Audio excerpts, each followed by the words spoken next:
Hello, and welcome to the Plastic Addicts podcast. We are your hosts. I'm George Andre, I'm Gary Penn. and the Plastic Addicts podcast, we talk about everything regarding to the Disc Golf Pro Tour, PGA Pro Tour, and just any general topics in disc golf. Could be current events, could be hot topics. We cover it all. Gary, how are you doing today? I am doing swell, George. How about yourself? Doing good. Another late night recording for us after trying to get all of our knowledge and tidbits and notes together here. So we're gonna run through what we got here before Waco and also review Memorial.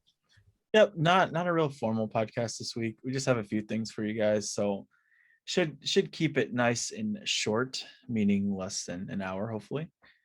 But yeah, we're starting this recording at the lovely time of 12:24 a.m. for those of who wonder. Let's jump straight into the Memorial and kind of recap all of that. Unless you've been living under a rock, you should know that Paul Macbeth won with a very compelling performance from Anthony Brella and also Paul Ulibarri.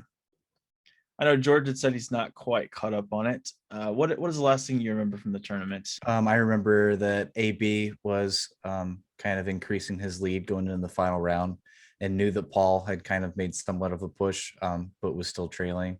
So I kind of figured going into the final round, it was going to be between Anthony Brella and Paul Macbeth. Yep, that's correct. So through 2 rounds, Brella was up on Macbeth by 6 strokes. And Ulibarri was hanging in tough as well because Yuli actually got on lead card, and I don't think Paul was on lead card until the very final round. Something that really didn't surprise me is seeing Brella play really well because I know that he has spent a lot of time in Arizona. He goes to school in Arizona.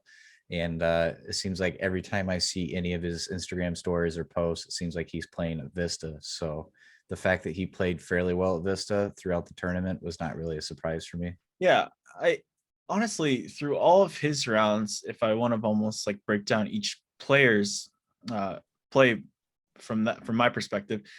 So Brella actually looked very solid and his nerves weren't bothering him until the very last round. Like a 50, so he shot a 10.58 the third round, and that's after he already had the lead, and he maintained the lead through the last round.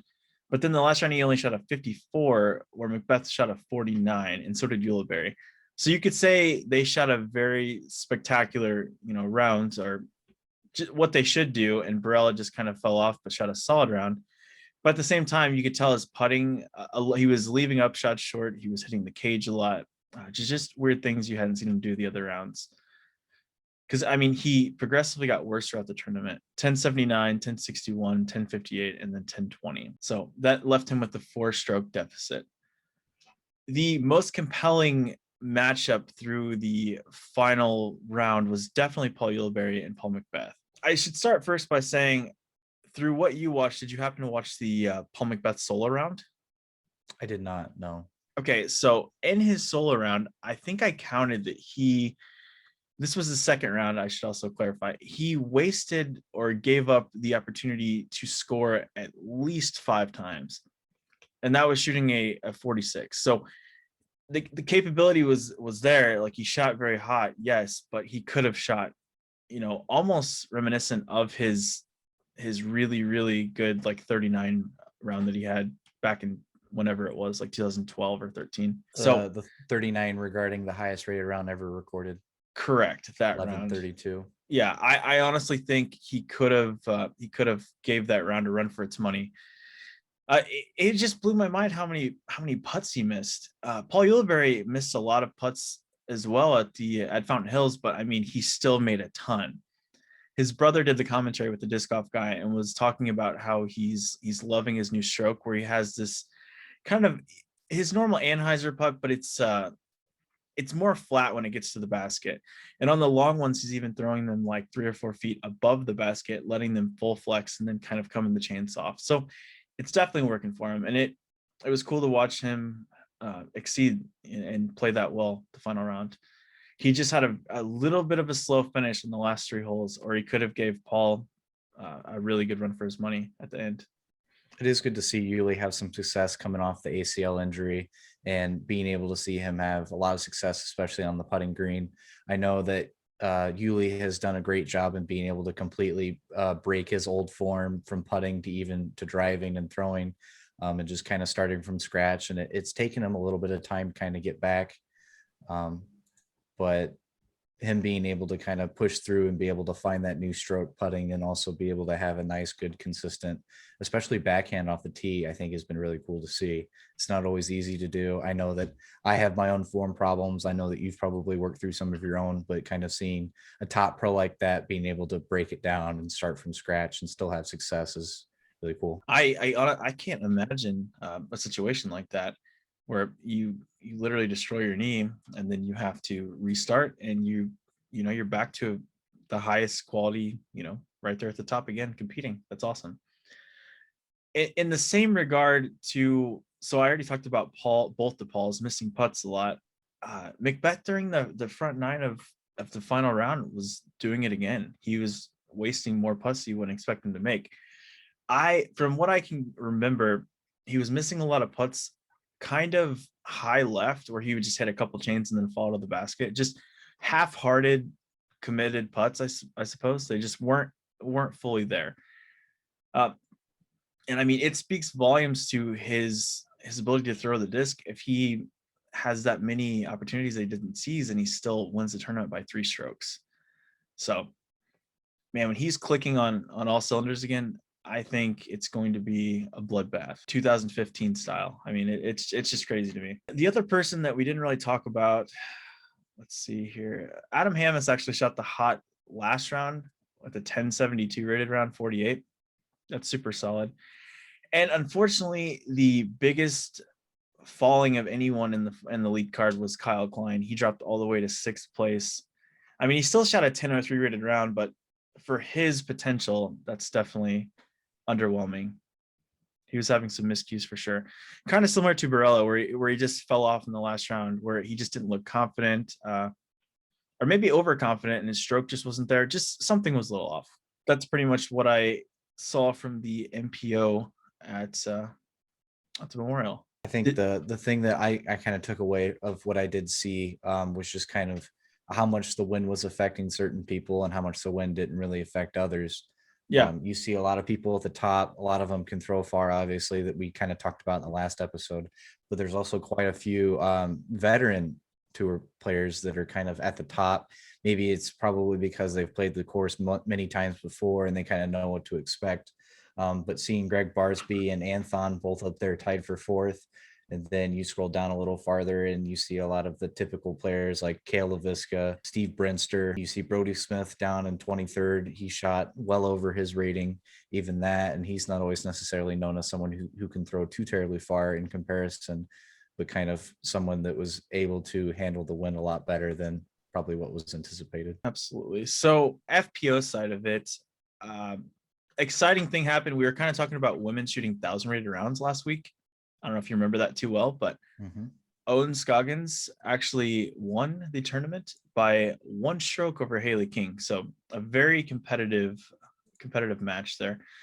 And she actually fired off a 1018 rated round in round 3. That's super great to see again. We kind of touched on that and how sort of, it's very rare, but at the same time, you're seeing it more and more. So congratulations. I would assume that would be her highest rated round she's ever shot. I don't know that for sure, but at 949, I mean, that's super solid. She started touring last year in 2020. And being able to see kind of the success that she's having now was not always necessarily the case when she first started. 2020, she had quite a few wins, but there was not necessarily at big events. So then moving into 2021, it seems as if she's going full in on touring. At 951 rated right now. She's no slouch herself. She's not necessarily a big name that we always assume is going to be at the top, but I think moving forward, you're going to see her a lot more. She put together a lot of solid rounds and didn't really have any hiccups for the most part. Yeah, and that was a good catch too. I forgot ratings update happened after this tournament. So the ratings I'm looking at are the old ratings. Before we speak anything else about ratings, though, I'll lastly mention the commentator, Pete Uleberry, because I noticed he won. He beat out Steve Rico and Shasta. to take down the tournament on his side. I find it often, I respect how modest people are when he's commentating that whole time. He rarely brought up his own play, where Terry actually had to he had to bring up and say you're contending for the Masters title as well, just to get him kind of talking about it. So I respect that. I enjoyed that commentary overall, if I must be honest with you. I'll probably have to go back and listen to it. Yeah, it's nice. It's good I insight. know a lot of the times back when I started, Terry Miller was it. Like that was the main. I know we've talked about it a lot, even just in casually, just kind of the way YouTube has changed in terms of who covers what, and because we have all of these top end Jomez Pro and Central Coast, and before that it was pretty much Terry Miller, disc golf guy, was doing all that. So because of that, I have not necessarily always gone back and watched a lot of his old footage, and he was kind of the main source of the memorial, which is great for Terry. It's good to see. I just didn't necessarily sit down and listen to it just because of everything else going on, but I'll definitely go back and listen to it. Well, and for all of you, all of you older listeners here, don't forget the Disc Golf Planet TV. That makes me, when I think of the old memorial, I think of that, honestly. Are you even familiar with that? A little bit. I can remember a lot of the older videos, but there was not any new videos coming out when I started.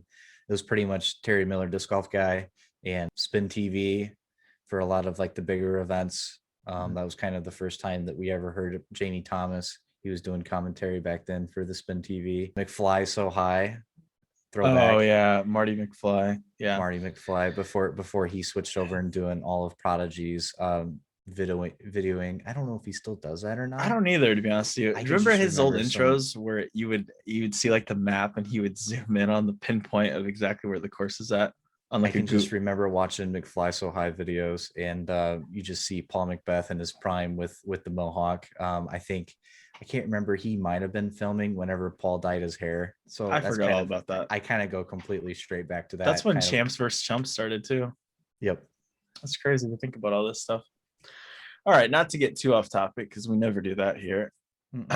Sarcasm, of course. Paige Pierce is rated 996. I mean, will she get to 1,000?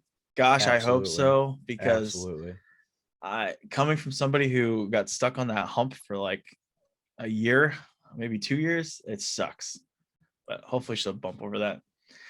And then on the other end of it, we have Mr. Eagle McMahon leading at the top of the helm at 1056. I believe he's only the second player to be rated that high. Do you know if that is true or not? I believe so, because 1056 Paul also held at one point, correct? And Ricky was 1054. I think 54 is the highest Ricky's ever gotten. Yep. And 55 was a huge deal. Was it year before last when they made the bottom stamped Lunas, I think? Oh, I am sorry. They were actually McPro AVRs. I knew it was a putter. I just was not sure. So it was that much longer ago. Yeah, that's crazy. So I guess you can say he's very comfortable on top. But he's actually not on top now. So you've heard all the things about ratings never won me tournaments. The quote Paul said, the hot take, let's say. Yep. I know it's had quite a bit of stir, and everyone seems to have their opinion. I know that ratings obviously is not kind of the binding of who you are as a player. I've heard multiple takes, ratings matter, ratings don't matter. The way Paul said, ratings don't win you tournaments. I think that's true in some cases, but at the end of the day, I mean, you have a rating based upon how you're playing, and typically, if you've got a higher rating than someone, odds are you've probably put together a lot more solid rounds recently. So therefore, it would just make it easy for you to be able to jump and say, this person's playing better than the next. Yeah, I agree. And so Ricky fired back where he's like, he just said, I mean, I guess they do win tournaments because Eagles rated the highest. So that was interesting to see. Well, and not to mention that at Las Vegas, there was the power card of the top 4 players, not including Chris Dickerson. But it was kind of, the best of the best was there, and they were playing on the same card at the top on lead card, and everyone else was chasing them. That's kind of, that's kind of a great way to kind of support the way ratings are. You know, a lot of times you have maybe one or two players that are typically supposed to be top 5, top 6, and maybe they're on chase card or even third card, but it's not all that often that you have the top 4 players on the same card at the biggest event. You know, it'd be interesting. I just thought about this. What if everybody was rated like 1 through whatever, and that was your rating instead of an actual fictitious number in front Oh, of you're it? talking about like the PDJ ranking system? Yeah, so like I would be ranked like 205 or something, you know? Eagle would be number 1. I think it's actually Eagle, Calvin, Ricky, Paul, right? In that order? Yeah, that sounds right. Yeah, so there you go. I That don't would know. be Whenever you start talking about rankings, like the PDJ ranking system, I feel like it in and of itself is kind of it's a shot in the dark a lot of the times, and it's not always updated. And it takes into consideration all the people that are not necessarily on tour. So you especially would now, it's going to include all the European players that are not able to come over and play all the tour events. sure. Um, but I think something moving forward that should be talked about is kind of somewhat of a voting system. I know you talk about college sports, you talk about AP voters. There's a lot of media in disc golf, and there's only a growing amount of media in disc golf. Um, Being able to have something of that to where the people are speaking for who they believe should be the highest ranked. So no matter what, even if Ricky or Eagle or whoever is rated higher than Paul, if everyone is voting for Paul and he's the unanimous number 1 player in the world, then that's the way it is. That's settled. People have spoken. It's not just one person making that call. It's a large group of people. And I've seen other pros talk about that, thinking like there needs to be a voting system. Other people need to have a say than just a select few individuals at the PDGA, who I believe are typically putting together these lists. Moving forward, I feel like that definitely should be something that we should look at as a community to kind of push on. What do you think? I mean, I think that'd be good. All I was thinking was, I was thinking as like a math standard as far as ratings go. Like, let's say, let's say there's 10 people rated 1025, and they're like, let's say the 1025 start at like number 100th in the world, or it wouldn't be that high, you know, but just for the sake of easy numbers. And then you'd go from there and actually use their current stipulation, like you played this many tournaments and done this well at this big event, or whatever, like how many wins. There could be like some criteria to break ties and things like that. I don't know. For I haven't sure. really given it too much thought, but the voting for the player and stuff like that would make sense to a certain point, as long as it was your peers and not your fans. I think we could get somewhere with that. So Either way, there if should it was your be. fans, you have a man that just got a $10 million contract that obviously has a little bit more pull than anyone else. So Yeah, there's especially some individuals that have a large following that may not always necessarily be the highest ranked individual. I know yeah, Simon, his YouTube is growing at a tremendous rate. And someone who is not necessarily known for social media presence would be someone like Chris Dickerson. He yeah. doesn't always get on tour. He doesn't always necessarily do the most amazing things to market himself, but he does his part. So I can kind of see how that stuff would be skewed Yeah, if it was more of a fan vote versus like media or people that are much closer to the sport. and Chris has been doing a great job. I doubt he'd ever listen to this, but if you somehow stumble across this, good job on your social media, because you went from 0 to relevant. I like seeing stuff like that. Simon's YouTube is up to 118K. That's just crazy. He was playing PGA Tour 21 the other day for like 2 hours on stream. I thought that was pretty neat.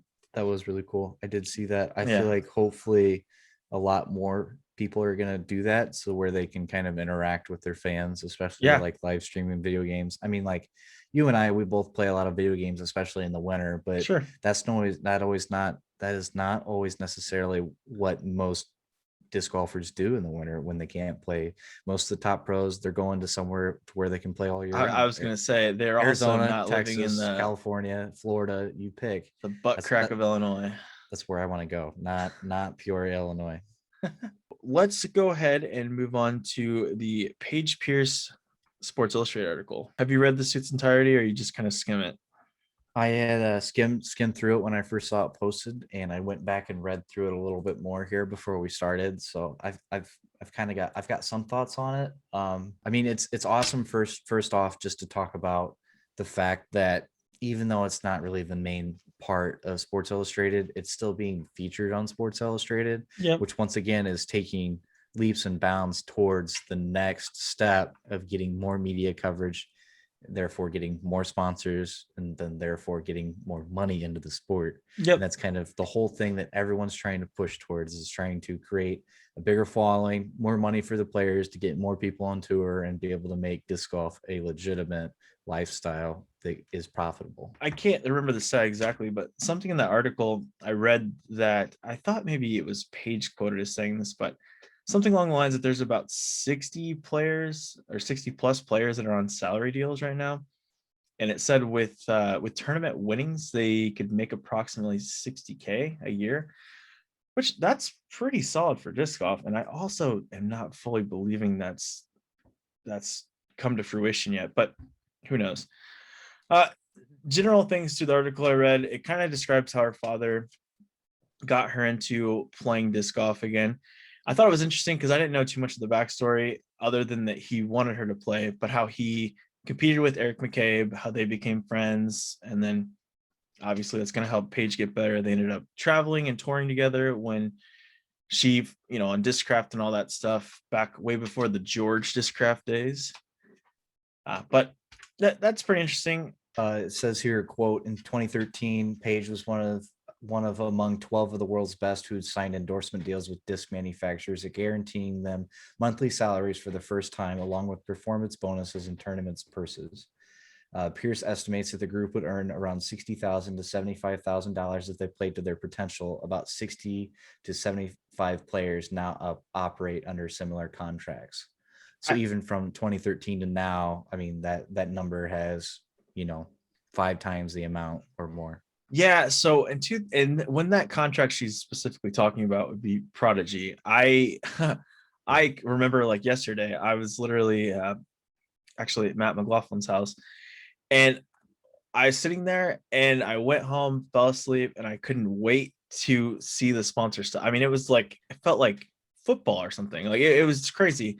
And then you wake up to see, or maybe it was even before I went to bed, you could see all of this news is coming in, and each of them apparently got 10 G's for signing. And it was just like it was everybody. It was Coling, Wysocki, Ulibarri, who else? I mean, just like literally, it was Katrina Allen, Paige Pierce, anybody who was relevant. I think even Nico was involved in that. Like it was just nuts. And rumor has it, Paul had his contract just they're ready to be signed, and then Innova swooped in and got him back.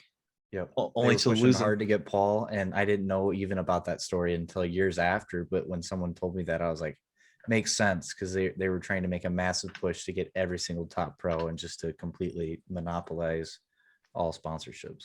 Yeah, I mean, Discraft kind of did the same thing. I mean, not the same thing, but they were very nice about offering people. It had great rewards to move to Discraft, and they're a more established brand for sure. Because Prodigy, I mean, there's some weird rumors about people. I mean, I'm pretty sure these aren't even rumors, but people just wiping stamps and throwing whatever they wanted when they moved to Prodigy because they didn't quite have their lineups made. I think that was a fairly known fact at the time, no matter if it was proven or not. I think everyone just kind of understood that was happening, just because, like you said, it wasn't necessarily a finished lineup for whatever reason. Who knows? It could have been money, it could have been interest, it could have been a combination. But yeah, I mean, I definitely feel like that happened. Yeah, I was trying to see if I could find a list real quick of who all joined. I mean, it was just mind blowing at the time. Oh well. So other things from the article that I saw were Paige quoting that she made 500K last year between her Patreon, YouTube, her contract, royalties, and tournament winnings. That's pretty dang solid. I can't imagine winning that much money off disc offer. That's a very comfortable life there. She also wins 62.1% of her tournaments. And for all you mathematicians, that would be 91 out of 148. I wonder how many of those events that she didn't win that Katrina won. I mean, ballpark, I mean, what were you saying earlier? Like 25%, you thought? Something like that? I think it'd be close to 20%. So that would only leave a very minuscule, because like we had talked about, especially in the last episode, like it's been Paige and Katrina, and there You'd hasn't have been a third person for a while. yeah, you'd have Kristen Tatar, like the U.S. women's, like was that 2 years ago maybe? Yeah. You'd have like Hannah Leatherman won the same tournament, I believe, back like 2016 maybe. Holcomb would definitely pop in. Man, this is off topic, but I still can't believe that Holcomb thing where she got in the car accident and then, Yeah. gosh dang it, that sucks so bad. You got Valerie Oh Jenkins. yeah, absolutely. You've got the run that Paige Bjerkis, now Paige Shue, put together when she won her world championship. Yeah. Um, Kind of seems like girls have had a lot Evelina. of have Evelina. I mean, Mhm. Evelina, she's still going. As soon as Oh she yeah, comes so is back, Kristen. I mean, it's gonna be as if she never even left. Yeah. But as of now, I mean, that's obviously that's not the case. There's a massive amount of Europeans that aren't getting the chance to kind of showcase their skills, especially in disc golf now, which it's growing. You know, most people now that are turning on disc golf pro tour, they don't even know who a lot of these people are. Yeah. I wonder if you take a poll now of the amount of people and you say, you know, could you pick KJ Nivo out of a lineup, and they probably wouldn't even be able to do that. This is a good segue into something else in the article. There was even a little reason to, like, they kind of have the Jordan LeBron debate in there. Not really debate. It's like a couple sentences talking about how Paige is succeeding in such a stacked time in disc golf, aka the LeBron or the Paul Macbeth Ken Climo. I mean, if you want to keep it disc golf related. So you kind of get that same thing where they're pretty much insinuating that like Des Redding, Juliana Korver, and Elaine King, they all had amazing success, but they're saying that the field sizes weren't as great. And in the same regard, I personally feel like the field size quality is about the same. At any given time, you'll have about a handful of women, maybe a little less, that can win, and then you have like 3 or 4 just super dominant ones, and then Paige being like super super dominant. So that's kind of how I look at it. I don't think it's necessarily like the field's weaker. I think different players kind of take turns rising to the occasion. That's how I would look at it, and that's kind of been that way over time. What I'm trying to say is I don't think they're all like playing their best at the same time, Yeah, no, for lack of better words. I totally agree. Another thing the article mentions, probably the last thing I'll talk about, is the fact that it talks about disc golf being on ESPN2, and the numbers reaching 250,000 people just off the cable TV itself, I suppose. And there were statistics about the PDGA. Just there's 70K active members, 80-20 AM to pro split. So there's just 4/5 of the people being AM. We're on a 13-year growth streak for membership. And the most interesting stat as far as the PDGA goes, or I guess disc golf goes in that article, to me, is that between May 2017 and November 2020, there was a 66% increase in courses. We went from 6,800 courses to 11,300. That is a ton of courses in a little amount of time. Well, and especially around here in Peoria, it seems like we're also only adding more and more courses, especially for Ledgestone, for any amount of events that are coming to Peoria. Along with that, you're talking about the increase in courses. Also, PDGA estimated roughly 20,452 new PDGA members signed up in the year of 2020, which in a lot of other sports, I mean, there was no growth because they weren't able to play, participate. I think, you think of other sports that aren't always necessarily at the top of the charts in terms of following. I mean, you got bowling, you've got ultimate, you've got you name it. I mean, even lacrosse, a lot of those sports require not a whole lot of ability to social distance, whereas disc golf provides all of the opportunity for social distancing, being able to wear masks and still be able to run high level events and just be able to grow the sport. So that's really cool. I believe in 2019 alone, there was a little under 15,000 people that joined in the year 2019. So even then, massive amount. And as of now, we're sitting at over 163,000 PDGA members. crazy. total, not current, but total, which is amazing, especially when I'm a 78,000 PDJ number, you're a 49,000 PDJ number, and we're becoming a little bit more of the older generation of disc golfers and not necessarily the new generation that's being brought upon through the past couple of years. Yeah, you made me think of something. What was this in? I think it was in the skin. No. Oh yeah, it was. It was in the skins thing from GK Pro from Las Vegas. That Nate Sexton had his 20-year PDGA tag. He was talking about how he got his 10-year at 25 and his 20 because Calvin had just got his 10-year, which is interesting because I didn't even realize Calvin had been playing for 10 years or been a PDGA member. I'm also on my 10th year right now. It's kind of cool. I think my 10th year will be 2025. 2025. Well, so now that we have anything else about the Paige article, I think we pretty much got it. That's all I really got out of it. Obviously, her dad's been super supportive through all of it. He really wanted it for her just as much as she did, even though she didn't always necessarily want it. I know that a lot of it is really covered through the Discraft announcement video whenever she announced that she was leaving Dynamic and going to Discraft. So if you want to check out that video, it really goes through bit by bit a lot of the story between her and her father. It's really cool to see just kind of the support, and just even through now the amount of success that she's had, and she thanks her father for almost all of it, just being able to push her and give her that platform and give her the ability to go out and play and get better and rise to the top. In that, one thing I didn't put on our notes, did you look at the Paul Macbeth Foundation at all? I did, actually, and okay. And that alone just continues the conversation of disc golf is growing. I mean, Paul just now signing the 10-year $10 million contract, which kind of just broke through all of the walls that was ever set before for disc golf. Kind of an unheard number, an unheard amount of years, and he even covers that in his announcement video. Just kind of like he threw it out there as a joke, and Mike over at Discraft was kind of like, I think we can make it work, and that's wild to think about. But even with that, whenever you're talking about the Paul Macbeth Foundation, like he is setting the precedence for a lot of things, and it's not just play, it's not just contract, it's even the things that he does off the course that helps grow disc golf and helps puts back in what he's taken out from disc golf. Yeah, it's good to see because we haven't seen anything like that in disc golf. It's fantastic work. All right, so the next thing I have, this is kind of it's relevant to me, but this is funny how we found this out.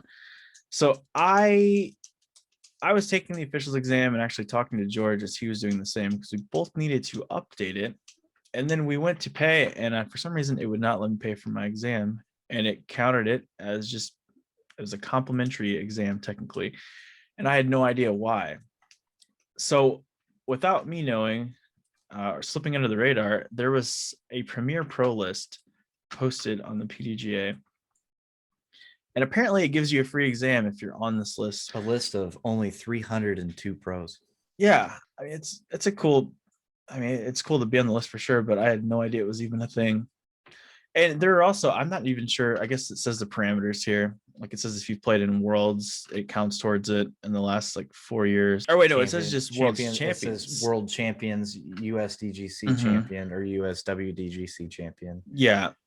Champions of PGA majors for 2015 and 2019 in both FPO and MPO. 2020 Elite Series, Euro Tour, and A-tier winners in MPO and FPO. Player rating of 1,000 or more if you're an MPO, or 930 or more if you're an FPO, as of the 2021 February ratings update. And then 2020 Tour Cash 1 for male players, it was over $5,000, or for female players, it was over $2,500. Oh, okay. And it even tells you the criteria on the list. I didn't realize what those numbers were for until right now. Yep. So if literally you look it up on the PGA, it'll list who made the list and why. It states what criteria they made. Because it's funny that I read that saying, Tour Cash One male players $5,000 more, and we had already talked about it. You had roughly $3,000 of winnings from 2020 because of the small amount of events that you were able to play during COVID, and you Yeah. yourself battling COVID and getting through that obviously hindered the amount of events you could play, and especially big events. But yeah, if you guys want to take a look at that list, and yeah, it's pretty cool. It gives you some interesting insight into, I mean, it kind of relates back to earlier how we talked about their sort of ranking procedure. This is not at all, these aren't ranked in order by any means. They're just sort of a PDGA number, but it kind of shows you things that go into the rankings. So after all of that, we are going to quickly preview Brazos East for you guys, or just talk. We're going to just loosely talk about Waco, I suppose. So I don't know if you guys have looked, but these tee times start freaking early, 6:50 a.m. So I mean, just that's nuts. I can't remember the last time I've seen a 6 in front of MPO tee off times. Either way, What do you think the reasoning is behind that? Just so that way both MPO and FPO can get through the course in the same day. Yeah, a lot of times when that happens, MPO and FPO play opposite courses, and then they flip. So how many people need to go through that tournament? 32 FPO players and 164. 164. And the last tee time is at 12:30. It gets dark. I mean, they're the same time as us. They're a little more west though, so it probably gets dark there about, I don't know, 6 o'clock, 6:10 maybe. So I mean, yeah, they're okay. Actually, I have the Weather Channel up right now for them, and it gets dark at 6:34.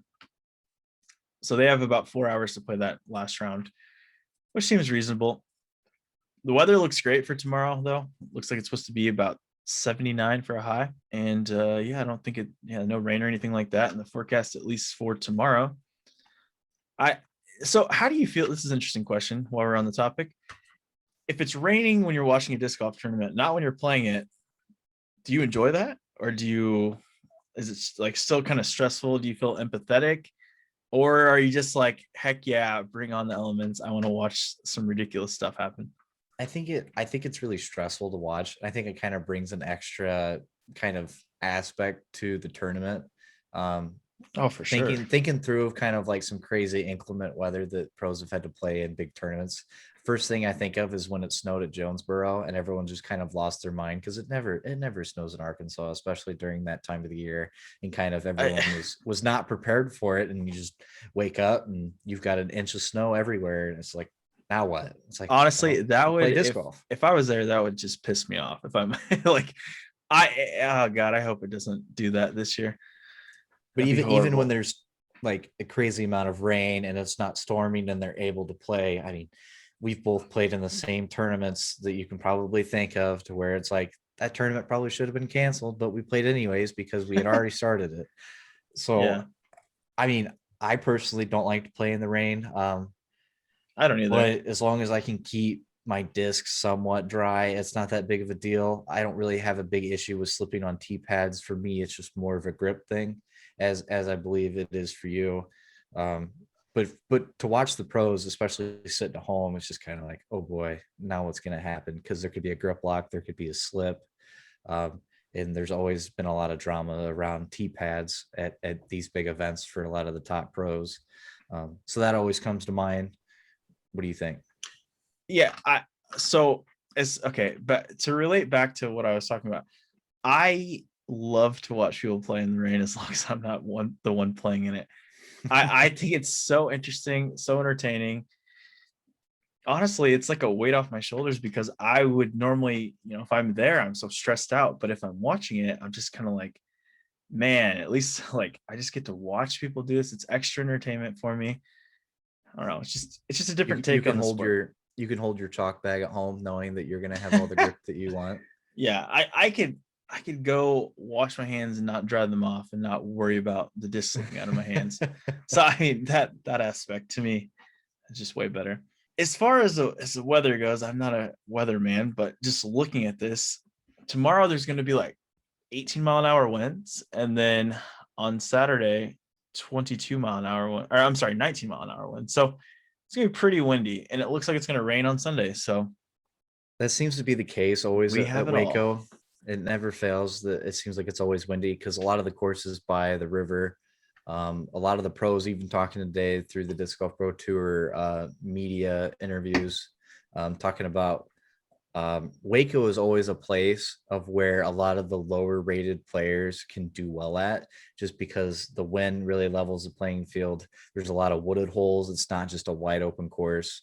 Um, Fun fact I learned from the Disc Golf Pro Tour media day today is that Colton Montgomery winning last year in 2020 obviously was cut short. Drama regarding COVID. That was kind of the first event where everyone's like, all right, well, the world's ending. Are we still going to be able to play disc golf or not? And Yeah, because of that, they had to cancel part of the round, and Colton Montgomery was able to win. And I believe at the time he was 984 rated, something like that's that. amazing. I didn't know that. I could be just throwing out a wrong number, but I'm pretty sure he was under 1,000 rated, and that is the record for a disc golf pro tour event for the lowest rated player to win. Interesting. So knowing that, and that was brought up by multiple people, kind of like this is kind of a level playing field for everyone. It's going to take solid rounds from everyone. You're going to have to play against the wind. You're going to have to hit all the gaps, especially in the trees. It's kind of going to level it out. And I'm excited to see, because you never know. We might have someone like Brody Smith be on featured card after the second round going into the final day. That'd be Um, interesting. it's very possible, and we haven't necessarily had that opportunity to see what would transpire. And hopefully, this event will give that for us. Yeah. I personally don't want to see the top four people playing together at Waco. It'd be really great to see Paul shoot 18 down again. And he was asked that question today, kind of like, you know, you've shot 18 down here before.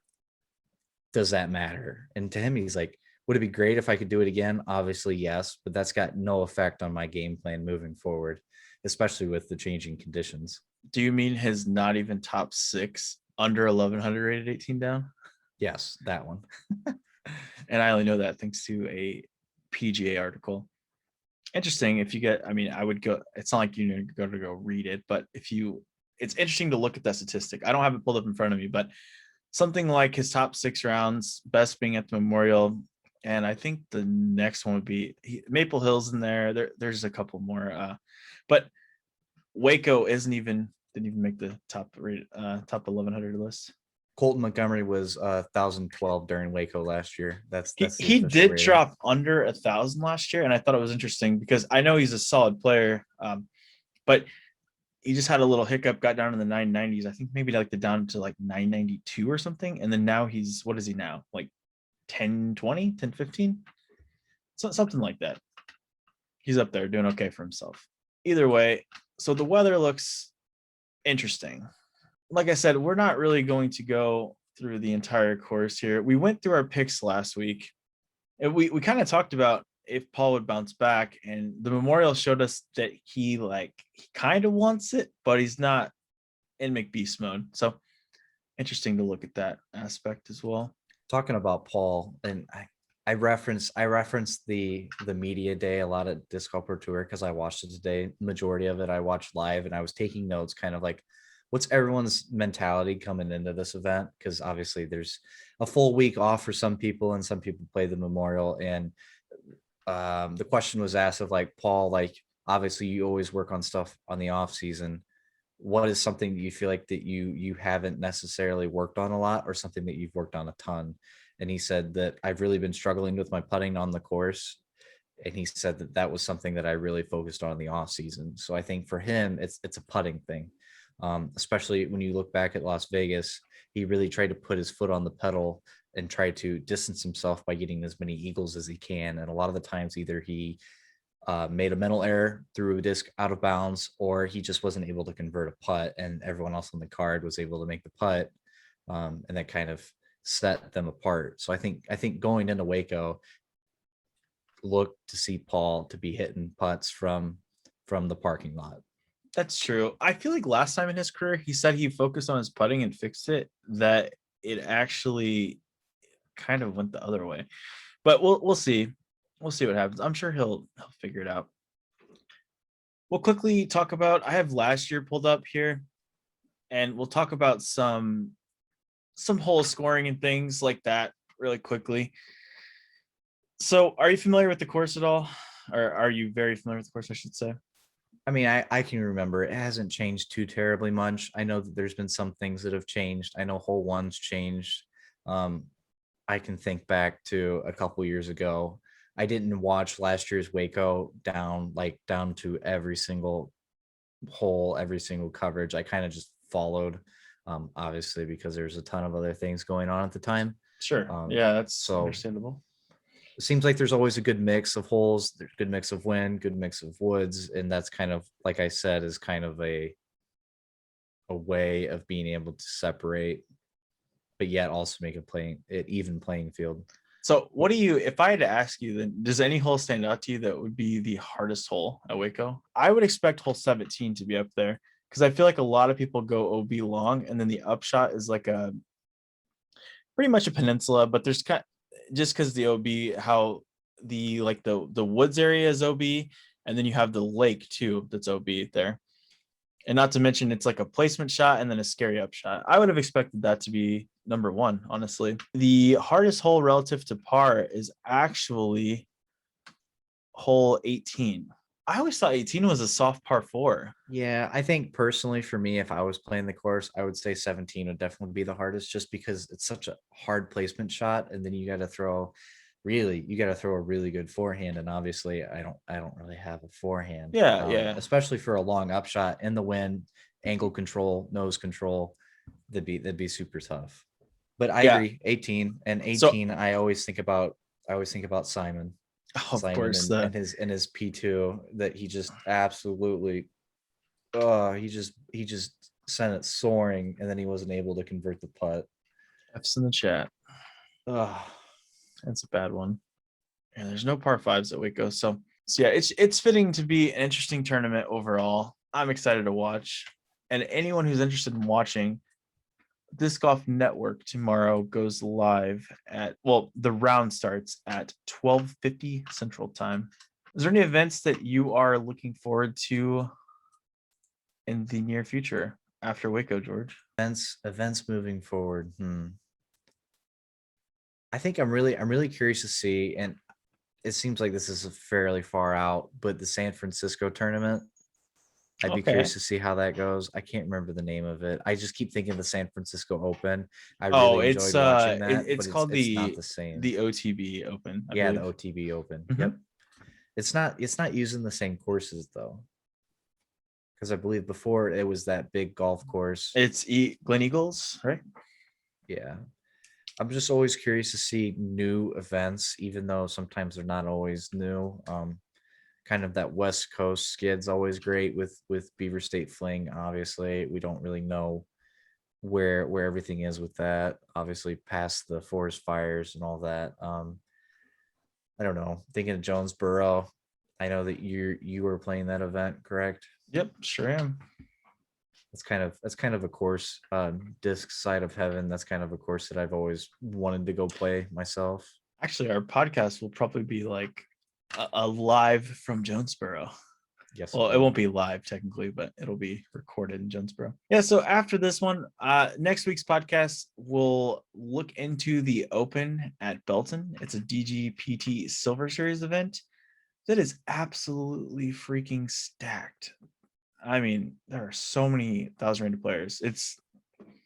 got to get those tour points. It is a grind out there, ladies and gentlemen. It is a grind. That's great to see, honestly, because having an event be a silver series, it could always get promoted and be a gold series, and obviously all the pros will be there, but it's kind of a good way to get pros to come to your event and be able to spread the word on another event, and kind of gives pros the options to where if they want to go play, they can, but they don't feel like they absolutely have to be there in order to be competitive throughout the year, which obviously is the case for like Waco and Las Vegas and all the other Disc Golf Pro Tour events. Yeah, it's interesting too.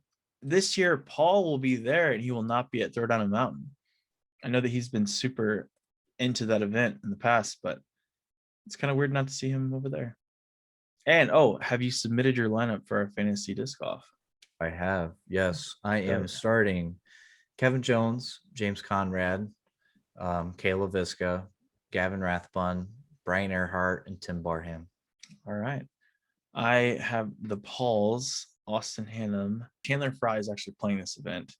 I should know who I started, but I've had to do some swapping here.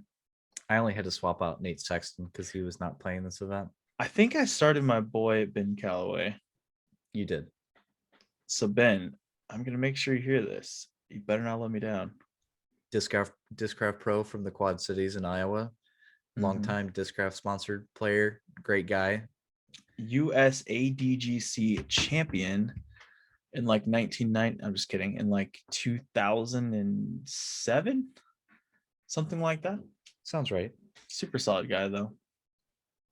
You actually have, you have one of them on your team too. You have Gavin. Yep. So look out for the AmNats champions. Let's do one more interesting thing. So through 2 rounds last year, the winning score was -20. What do you think the negative score will be in this tournament? The negative score, the winning score should be. This event is 3 rounds instead of 4. Mm-hmm. So I think that'll play somewhat of a factor. Obviously, we've been talking about the weather, the wind. I would say that 22 down would be the magic number. If -20 was the number before, I would say that someone's going to come out hot and probably shoot a 12 down and a 10 down or something to that extent. And then just kind of like fizzle out then? Because it would be 3. I'm saying through 3 rounds. Oh, for 3 rounds. Yes, correct. What's typically the hot rounds? So for 3 rounds, I'm gonna say 32 down for 3 rounds, 22 after 2 rounds. I like that. I'm gonna go. I'll go 31 because last year Colton shot a 57 and a 51 for 20 down. Because looking at this, typically 13 down or even slightly better is typically the hot rounds. So I don't think we'll really see 15 down or 16 down. We could. I mean, Paul could always bust out at 18 down again. It's always possible at this course, but it's highly unlikely. Yeah, we're lucky enough to have a producer to kind of fact check us as we go. So if we get any corrections, to keep us moving here. It's like I said, we didn't really have a plan for this. Well, we had a plan, but this week was weird because we kind of already recapped or previewed events. So we just had to go back and revisit 2 that we've already talked about. And I also said we were going to keep this under an hour. And I think we're just about at that hour mark. Awesome. Well, typically on weeks like this, we would try to get guests and to kind of not necessarily fill in the time, but kind of give a variety of content. Sometimes it's nice to kind of hear someone else talk and not necessarily Gary and I gabbing back and forth about whatever's on our heads, and just being able to get another opinion, or even, get to know a top touring pro better. Maybe, who knows? It could be anyone. It doesn't necessarily have to be a pro. Obviously that would be kind of the goal moving forward, is getting some of the pros on the podcast. So if you know anyone, if you want to see someone, make sure that you let us know. Comments on YouTube be a perfect place to be sticking that stuff. You could always message me on Instagram, all of that.